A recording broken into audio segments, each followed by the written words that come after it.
everyone, in this video I will discuss two most common symptoms of diabetes that we should never ignore. Diabetes is a chronic condition that affects the body's ability to process sugar and can have serious long-term health implications. The two most common symptoms of diabetes are increased thirst and frequent urination. If you experience these symptoms, it is important to see your doctor as soon as possible. Increased thirst is a common symptom of diabetes because our body is trying to make up for the excess sugar in our blood. This can lead to dehydration and other serious health problems. Frequent urination is another common symptom of diabetes. When your body has too much sugar in your blood, it needs to be flushed out with extra water.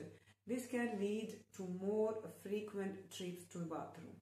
If you experience either of these symptoms, it's very important to see your doctor as soon as possible to get tested for diabetes. Thank you for your time. Take care. Bye.